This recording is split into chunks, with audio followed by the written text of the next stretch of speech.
Assalamualaikum warahmatullahi wabarakatuh.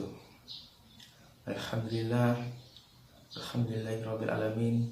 Wassalatu wassalamu ala asrafil anbiya wal mursalin wa ala alihi wa ashabihi ajmain. La haula wala quwwata illa billahil aliyyil azim. Amma ba'du.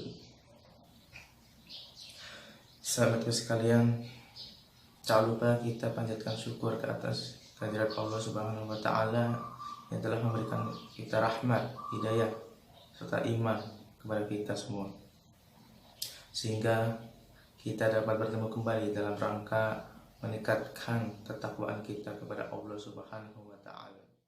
Salawat serta salam tak lupa pula kita panjatkan kepada junjungan kita Nabi besar Muhammad Shallallahu Alaihi Wasallam yang telah mengantarkan umat manusia dari peradaban yang gelap gulita ini menuju peradaban yang terang benderang saat ini. Semoga kita semua mendapatkan syafaatnya di hari akhir kelak nanti. Amin amin ya rabbal alamin. Di sini saya ingin menyampaikan kajian Islami yang bertemakan tentang cara menghindari emosi menurut pandangan Islam. Emosi merupakan salah satu sifat yang dimana ketika orang-orang tersebut merasa terusik atau tidak nyaman,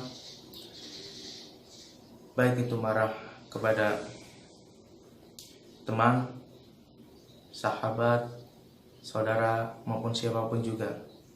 Dan emosi juga dapat memberikan dampak pula bagi orang yang kita marahi, sehingga dapat menimbulkan sifat balas dendam dan juga sikap-sikap lainnya yang dilarang oleh Islam.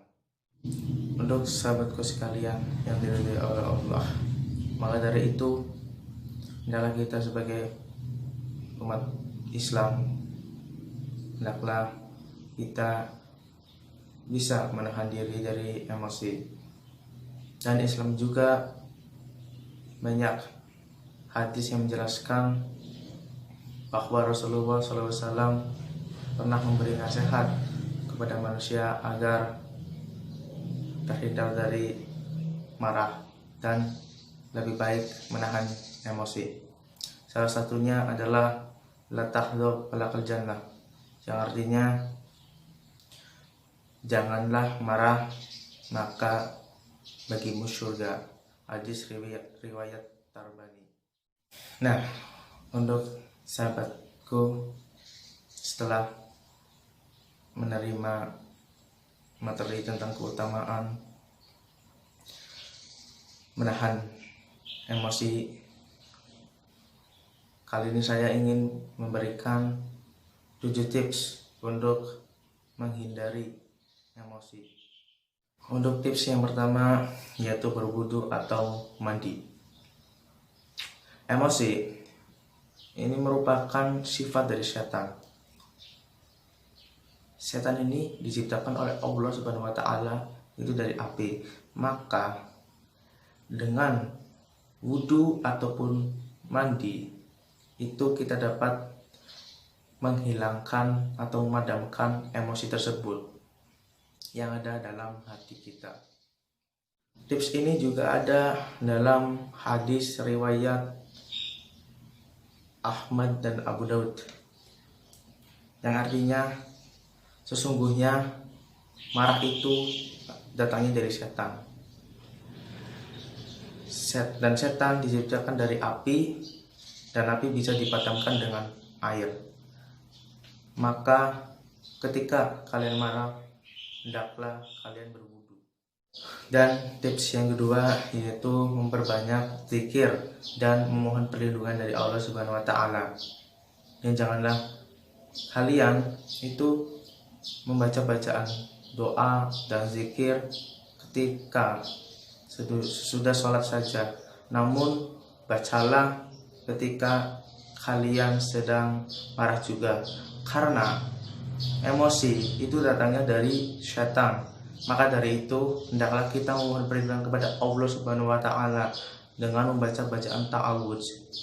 Dan dari tips ini ada kisah yang dimana menjelaskan bahwa kita harus membaca ta'awudz, yang dimana pada suatu hari ada sahabat sedang duduk dengan Nabi Muhammad SAW, yang kemudian ada dua orang sedang marah-marah, lalu ada salah satu orang tersebut itu wajahnya mulai merah dan urat nadinya mulai tegang. Rasulullah SAW bersabda, Rasulullah mengetahui kalimat bacaan yang harus dibaca oleh orang yang ketika sedang marah, dan marahnya itu akan hilang. Bacaan tersebut adalah ta'awudz, a'udzubillahi minasyaitonirrajim, maka marah itu akan hilang. Hadis riwayat Bukhari dan Muslim. Dan tips yang ketiga adalah sholat sunnah. Dalam sebuah hadis dikatakan bahwa marah adalah bara api yang berada dalam hati, dan kemudian ketika orang tersebut marah, maka akan terlihat matanya akan merah dan urat lehernya akan tegang. Maka dari itu saudara-saudaraku yang sedang merasakan hal tersebut, hendaknya kalian menempelkan pipinya dalam sujud.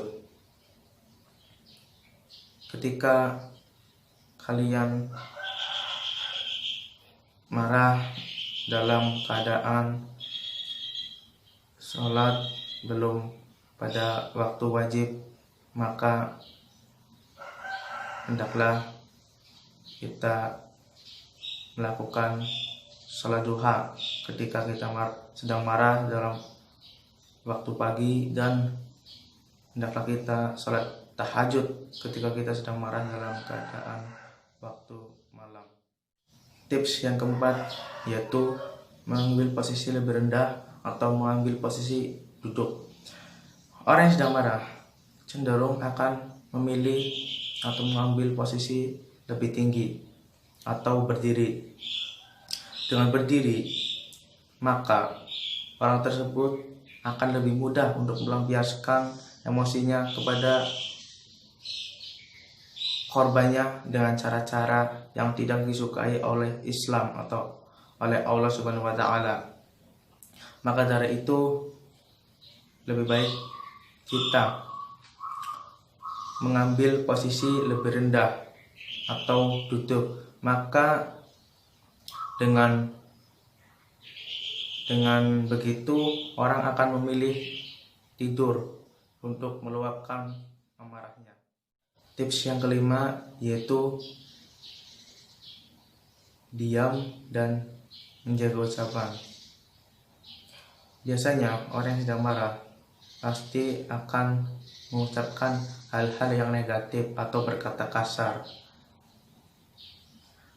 Dan Allah itu sangat benci kepada orang-orang yang suka berkata kasar atau jorok. Maka dari itu dengan tips ini kita dapat menghilangkan emosi kita atau meredakan emosi kita, dan juga dengan tips ini kita tidak mendapatkan dosa dan tidak dibenci oleh Allah Subhanahu wa Ta'ala. Tips yang keenam yaitu bacalah keutamaan hadis menahan amarah. Banyak sekali manfaat yang kita rasakan ketika kita menahan emosi di dunia maupun di akhirat, dan Allah juga akan memberikan pahala yang lebih besar untuk orang-orang yang dapat menahan emosinya. Maka dari itu cobalah berusaha sekalian untuk menahan diri dari emosi dengan membaca hadis-hadis yang mengenai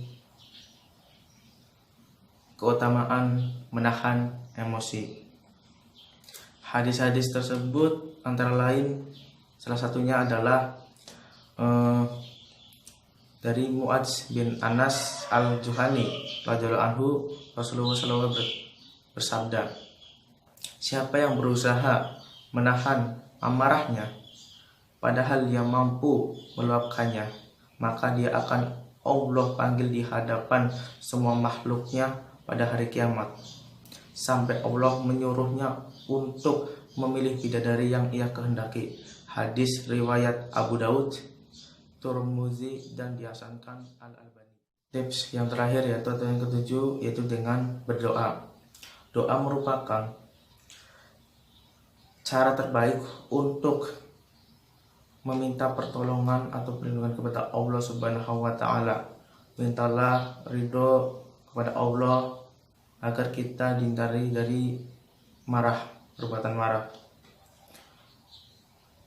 Allahumma nas'aluka kalimatal khauf kifi ridho wal ghadab, yang artinya, ya Allah, kami memohon kepadamu kalimat hak ketika ridho, sedang, dan marah.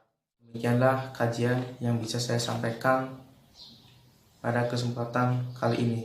Semoga kajian ini dapat bermanfaat bagi kita semua dan bisa untuk kita aplikasikan dalam kehidupan sehari-hari.